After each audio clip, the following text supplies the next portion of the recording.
किया करें। जरूरी नहीं है कि आपने हमारी हर वीडियो के नीचे माशाल्लाह थम्स अप एक्सीलेंट के आपने कमेंट्स करने हैं। अगर मेरा कोई फार्मर भाई ऐसा है जो हमारी किसी वीडियो के किसी पॉइंट से वो इख्तिलाफ करता है तो वो नीचे ना कमेंट्स में लिख दे कि अपनी राय लिख दे, तो हम कोशिश करके उस राय के ऊपर एक अपनी राय आपको जरूर पेश करेंगे। इससे लर्निंग काम है। एक आम फार्मर के पास एवरेज वेट गेन जो है वो 800 से 1000 ग्राम तक ही आता है। तो एक तो पहला पॉइंट ये आ गया। जो वेट गेन मैं बता रहा हूं वो 1250 ग्राम। जो सही तरीके का है ना जानवर का रेट कैलकुलेट करने का, वो ये है, आपने परचेसिंग प्राइस वो काउंट करनी, आपने अपना पेट्रोल का खर्चा था वो काउंट।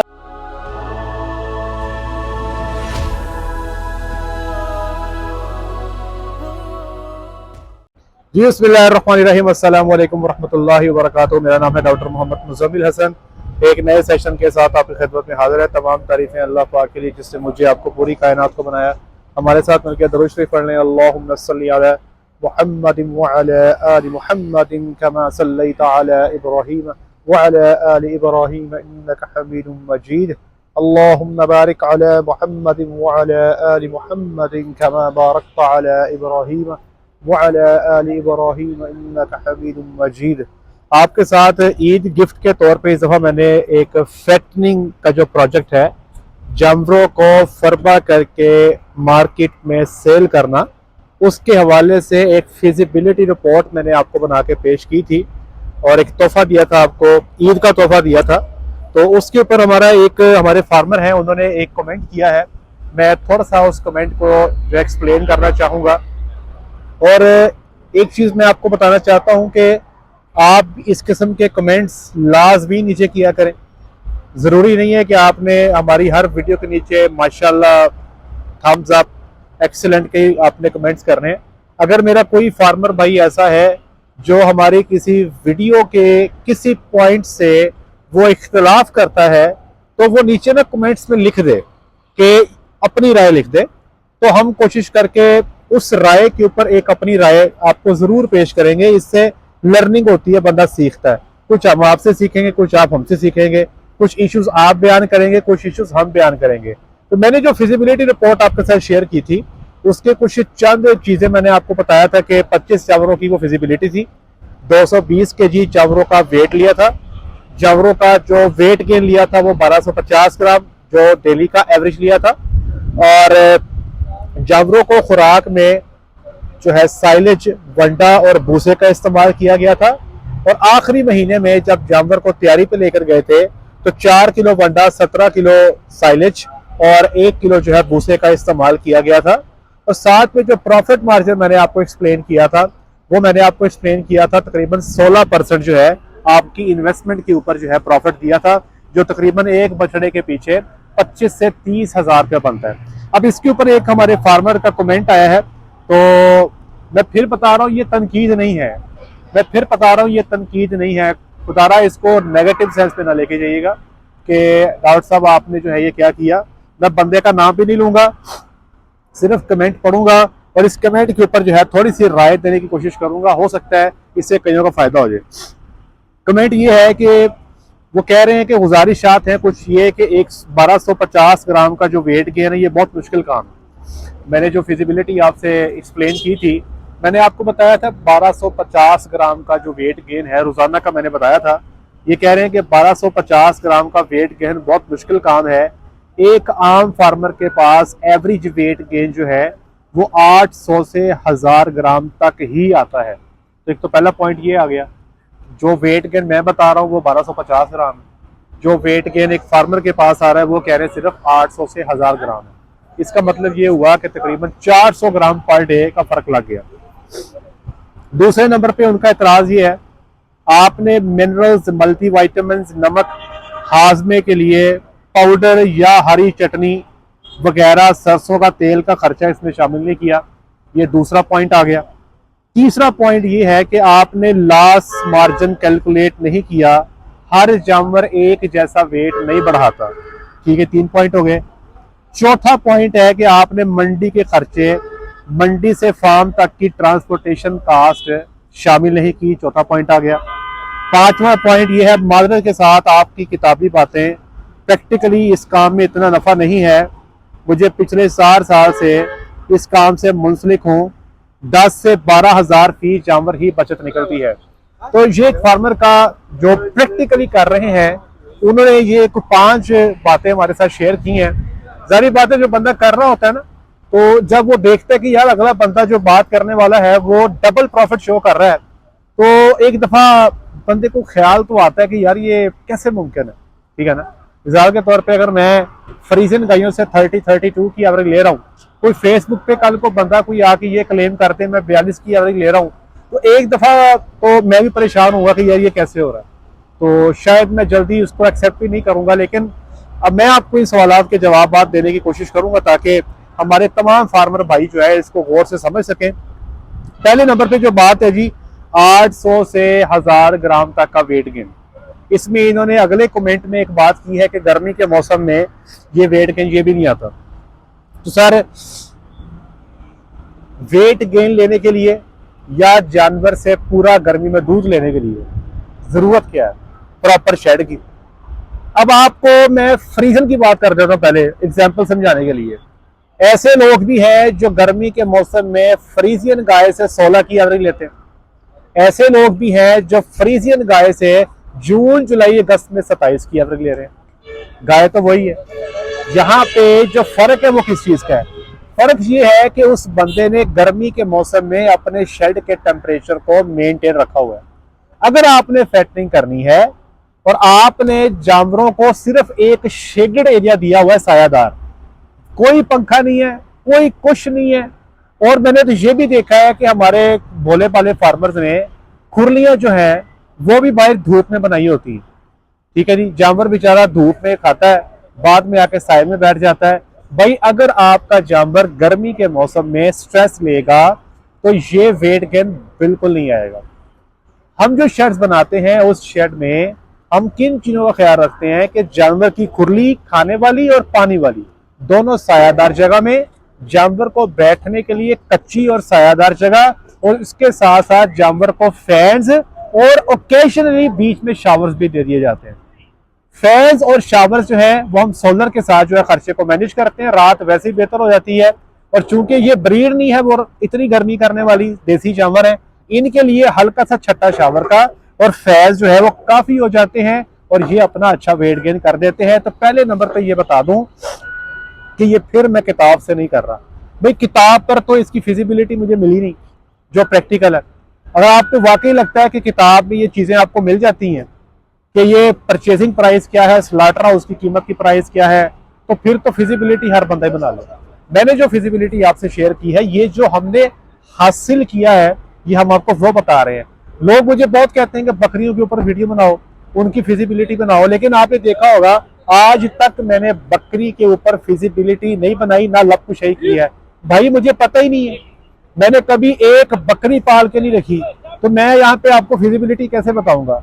किताब से देख के बताऊंगा तो गलत हो जाएगी, क्योंकि करंट सिनेरियो क्या चल रहा है मुझे पता नहीं है। तो सबसे पहले नंबर पे मैं आपको फार्मर्स का बता देता हूँ। मेरे साथ जो फार्मर अटैच है खानेवाल में, हमारे दोस्त है अरसलान साहब, ठीक है जी। हमारे दोस्त है गोंदल साहब, ये पहावल नगर वाली साइड पे है, और हमारे दोस्त है जी हसन साहब। इनके साथ आगे कई सारे फार्मर अटैच हैं जो कि फैटनिंग का जो है कारोबार करते हैं। अगस्त के महीने में मुझे याद है मैं हॉस्पिटल में बैठा था और मेरे जो है वाइफ का डिलीवरी का ऑपरेशन होने वाला था, उस वक्त मैं हॉस्पिटल में बैठा था। सितंबर के महीने में मेरे ही फार्मर ने मुझे अपने 2 महीने की फिजिबिलिटी बना के भेजी थी, जो उसने जुलाई और अगस्त के महीने में बछड़े पाले, और 2 महीने बछड़े पालने के बाद सितंबर के स्टार्ट में जाके उसने स्लॉटर हाउस में कटाए। इसकी वीडियो मेरी यूट्यूब पे पड़ी है, जाके देख सकते हैं। सितंबर के पहले 10 दिन या अगस्त के आखिरी 10 दिनों में ये वीडियो मैंने लगाई थी और बताया था ये बछड़े देख ले, ये इनका वेट गेन है, ये स्लॉटर हाउस का रेट है, और एक जानवर के पीछे इतने पैसे बच गए, और वो गर्मी का डाटा दिया था। फिर बता रहा हूं, गर्मी का डाटा, फार्मर की पर्चियां, फार्मर का डाटा, फार्मर की इंफॉर्मेशन जो हमारे पास आई वो हमने आगे आपको दे दी। इसी तरह हमने कुर्बानी के जानवरों का काम करवाया, उसकी पूरी फिजिबिलिटी बना के आपके सामने पेश की। जो किया उस पे जो रिजल्ट आया वो रिजल्ट आपकी खिदमत में पेश कर दिया। ऐसे नहीं है कि रात को सोया हूँ, सुबह उठ के दिल किया फिजिबिलिटी बना दो, 800 ग्राम का वेट गेन कर दो, 1200 ग्राम कर दो, 1500 ग्राम कर दो, ये नहीं है। मेरी बात सुने। अब अगली बात सुने, मैंने एहतियातन 1250 ग्राम का वेट गेन लगाया, क्योंकि गर्मी के मौसम में जो वेट गेन मिला था वो हमें 1250 ग्राम का मिला था। आपको मैं फार्मर्स के नंबर दे सकता हूं, आप उनसे राब्ता कर सकते हैं। मैं फिर बता रहा हूँ, अरसलान साहब है, हमारे गोंदल साहब है, इनसे राब्ता कर लें। वेट गेन जो है 1400 ग्राम तक वेट गेन सर्दी के मौसम में मिली है। और ये फिर बता रहा हूँ, ये हवाई फायरिंग नहीं है। जब आप स्लाटर हाउस में जानवर लेके जाते हो ना, तो वो आपको एक पर्ची दे देते हैं, भाई आपका ये मीट वेट है। उस मीट वेट को नंबर ऑफ एनिमल्स पे डिवाइड करके सारी चीजें समझ आ जाती हैं कि आपका टोटल वेट कितना था, ड्रेसिंग परसेंटेज आपकी कितनी आई, और उसमें से गोश्त कितना आया, आपके पास टोटल बॉडी वेट कितना आया, और फी बछड़ा आपको कितने पैसे बच गए। तो पहले सवाल का जवाब ये है कि ये जो वेट गेन है, जो गर्मी है उसके लिए शेड है। और वेट गेन, अगली बार सुन लें, खुराक को चेक करें।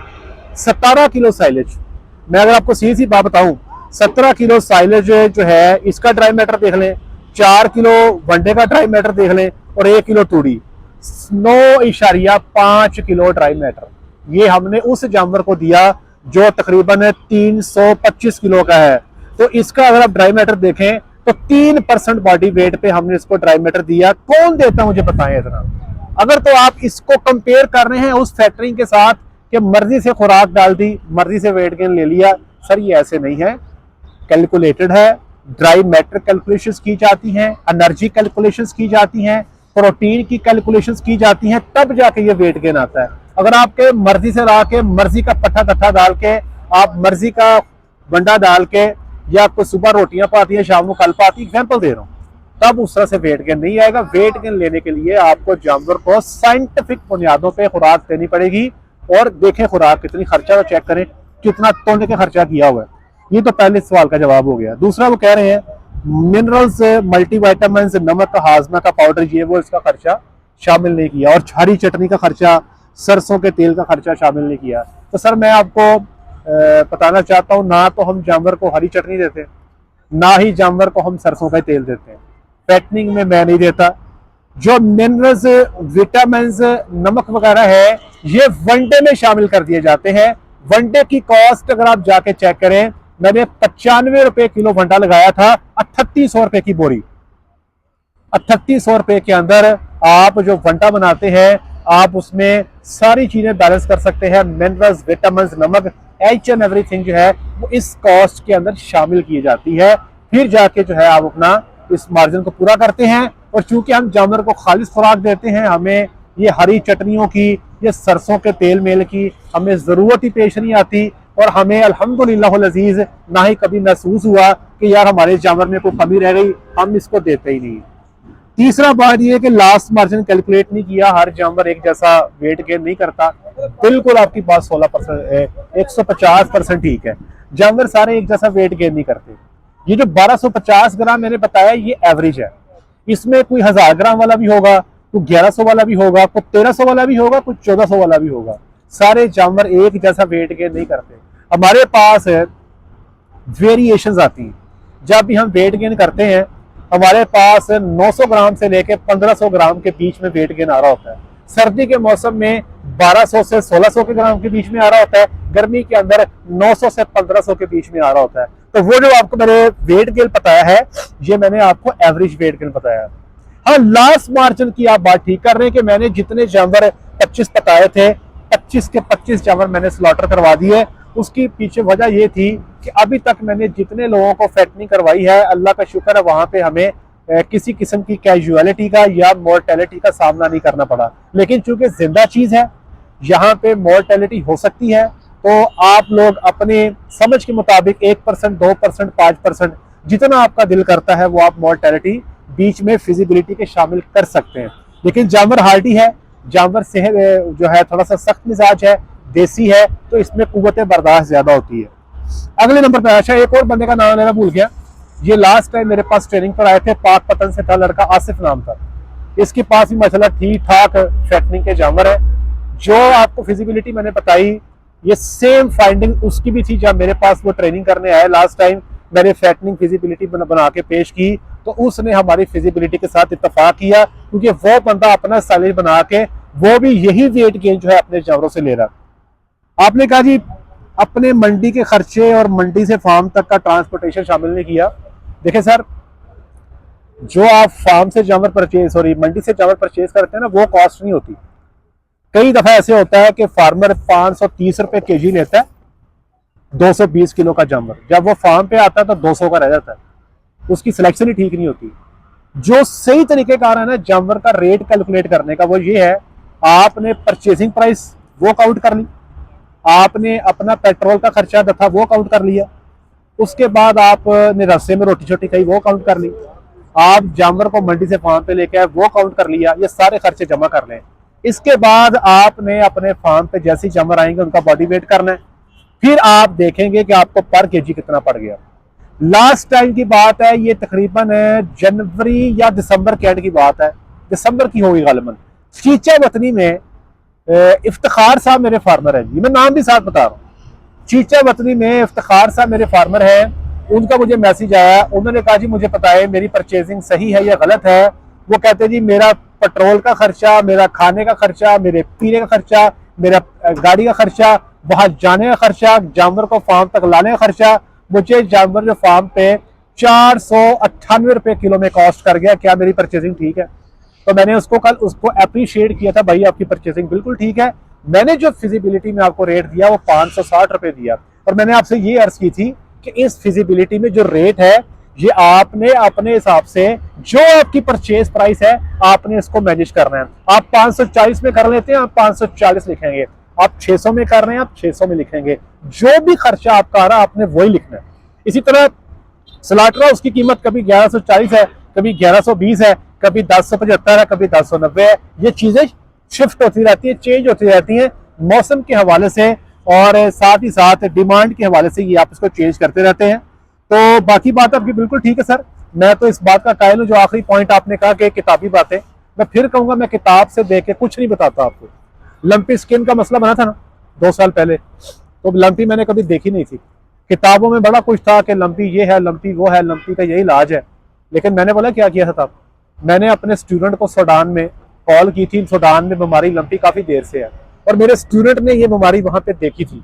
मैंने उसको कहा था मुझे वीडियो बना के भेजो, मैंने अपने यूट्यूब चैनल पे लगानी है कि लंपी स्किन क्या है, इसका इलाज क्या है। आप ही आज भी जाके दे सकते हैं। लंपी स्किन पे जो सबसे पहली वीडियो मैंने बनाई थी, उस पर जो ट्रीटमेंट बताई थी वो डॉक्टर मोहसन साहब सूडान से थे, जिनकी मैंने वीडियो लगाई थी और आपकी खिदमत में पेश की थी, ताकि आपके पास प्रैक्टिकल नॉलेज आ जाए। सर किताबी बातें मैं आपसे नहीं करता, मैं जो हाथ से करता हूँ सिर्फ वो बताता हूँ, ठीक है जी।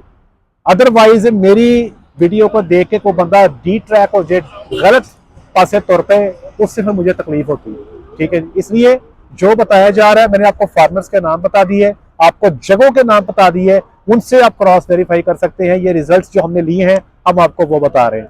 बहुत शुक्रिया, अपना ढेर सारा ख्याल रखिएगा। 5 वक्त की नमाज बाजमात अदा करें। अस्सलाम वालेकुम रहमतुल्लाहि व बरकातहू।